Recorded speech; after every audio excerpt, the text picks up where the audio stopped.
What's going on, everybody? It's your boy Naruto Explain here, bringing you guys another Boruto Two Blue Vortex discussion. Today, I wanted to talk to you guys about something that I've only seen a few people bring up, but I feel like a lot of people are overlooking right now, which is Boruto's return to Konoha has changed the story in ways that directly raises the stakes in a major way and in a much unexpected way, which is Ada and Boruto's relationship is now one that we have to keep our eyes on moving forward. I also want to bring this up because I got a few DMs of people ask me why I said in passing that Boruto returning to Konoha means that Ada was going to use her Sharingan to start tracking him for Konoha whenever she gets asked. Well, now that he's come to Konoha and left Konoha, we have to have that conversation. And the reason why I said she's going to do so is because she literally told us in the story that that's exactly what she was going to do the moment when Boruto returned to the village. When we go back to Boruto Naruto Next Generations chapter 80, after Boruto and Sasuke have fled to the outskirts of the Land of Fire, when Ada shows up, she has a moment where she reveals how terribly she feels about everything that happened with Boruto, because all of this was done because she unintentionally used the power that she can't control, and Boruto is suffering as a result. And while he was handling it a lot better than she thought that he would, she still felt bad.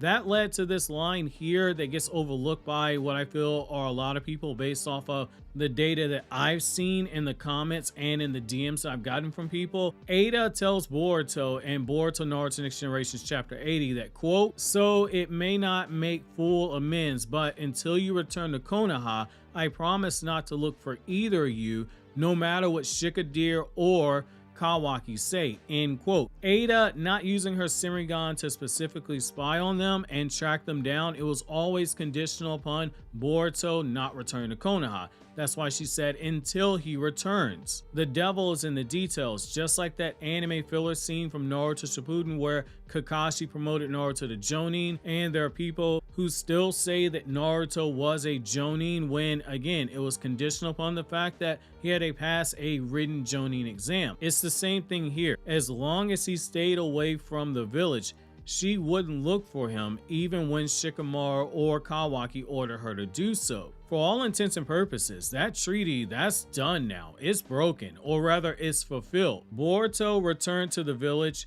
the one thing he wasn't supposed to do. It doesn't matter what his intention was, he still returned. Ada is under no further obligation to honor that agreement anymore, to not use her eyes to find Boruto's location when pressured to do so, because he returned to the village, and it's not her breaking that promise either, because the promise was only for as good as him staying out the village itself. Notice how the moment Boruto pops up in the village and everyone is made aware, her Sharingan is cut on and her eyes are on Boruto. I wouldn't be shocked if she never took her eyes off of Boruto and hasn't already started looking into what he's been into in the past 3 years to gain more insight, because as we've seen with Ada in the past, and it's a big reason why I like the character personally, she carries over one of the important aspects of Naruto's series, which is she understands the value of intelligence and patience. She gets her info and all the data that she can before she makes a move, and when the move is made, you don't see the knife coming in universe until it's plunged into your back. Even if you're not some blind idiot like Code who couldn't pick up on Ada's very direct warnings that she was going to turn on him as far back as their very first conversation, well before Damon even got unleashed, Ada made it clear Code was expendable and that she would take Code out if push came to shove. Based off of what we've seen from her in the past, when she speaks lines like this, they usually come with a hidden undertone that she follows up on later on. Then when we add in Sarada telling Shikamaru, look, if you doubt my logic, you can just have Ada go back and look over the events of the Code battle and determine if Boruto was a threat to the village that you think he is or not. It's going to be very telling what Ada reveals when Shikamaru does go to her for that information, and it opens up a few story avenues that I find very intriguing as a fan of the series. Does Ada become the problem that we feared that she would be immediately after the Shinjutsu was casted and before we saw her make that promise to not look for Boruto? Does Boruto now have to look over his shoulder more than ever before because he knows Ada is watching and looking up location markers in order to give out his location to Anbu? Does he have to look for Konoha shinobi in an increased rate now because There is truly no throwing people off your trail now, because anywhere you teleport to, Ada can just find your location. Does Ada view the threat of the shinjuu, what it poses, as being too big, and frames her answers to his questions that Shikamaru gives her in a way where Shikamaru does what Sarada wants and have the execution of Boruto put off until later, because the shinjuu, they pose a much greater threat that needed to be addressed first before you start dealing with Boruto? That's entirely possible, if not outright highly probable. But I think now that Boruto has come back to the village and has left the village, Ada doesn't have to honor her promise anymore not to look for him. The biggest wild card, now that we know that's the case, is gonna be Kawaki. Call it shallow writing by Masashi Kishimoto, where yet another female character is driven by her love interest. But she's head over heels in love with Kawaki, and you better believe that someone as hot-tempered as Kawaki wasn't the happiest person in the world when he learned that Ada wasn't going to be helping him find Boruto's location, because Kawaki has a hate boner for Boruto because Boruto is no Susuke. Enough to the point, once he realized what happened with the shinjutsu, the guy quickly took the cards in his hand and manipulated the situation to raise odds of having Boruto getting killed. He grabbed Ada by the shirt and told her go along with his lie that Boruto killed Naruto and Hinata. He purposely gaslit the people of Konoha to go after Boruto to kill him, and Ada is an accomplice for being the one who gave that false testimony to give the people of Konoha a reason to go after Boruto.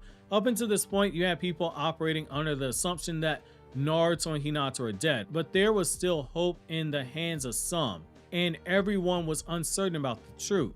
It was basically hoping against hope. With those words that she spoke to Shikamaru, it became a reality for many people. While that should have shown Kawaki how far she's willing to go for him, the truth is that not using her eyes to find Boruto for him probably erased a lot of that goodwill that comes from her going along with this lie. She has incentive now to give Kawaki the info that he wants, because she is going to want to please him, because she wants him to love her, which I'm not too big of a fan of something like that, to be honest with you, because she gives off the vibes that girl that we all know from around the way who used to give up the box hoping that it would be enough to make a guy fall in love with her and be loyal to just her. So it wouldn't shock me if she used her Shinrigan to assist Kawaki. The final issue with Ada now being able to assist Konoha and looking for Boruto is it puts her at odds with the character of Sarada. Chapter 1 of Boruto Two Blue Vortex gave us that confrontation between Ada and Sarada for a reason, where she's asking Sarada if she and Sumire were really under her control power. It wasn't something done randomly where Ada got suspicious and Damon was just watching him like a hawk, looking for any sign of there being something off with Sarada and Sumire. Sarada's thumbscrew, the thing that is her weakness that can be exploited, it's Boruto and it's Sasuke, because of how deeply she cares for both of them. She's also got a temper and loses it when it comes to both of them. And when it comes to Boruto right now, especially with everything going on, that temper is on edge right now. The moment that Sarada sees that Ada is helping Kawaki find Boruto, there's a chance she's going to confront her and try to talk her out of it. And the narrative is there for her to do something else that grabs Ada's attention, that makes her question if Sarada's really under her control. It could be something as simple as Sarada briefly cutting on her Sharingan or her Mangekyo out of a heightened sense of emotion in the process.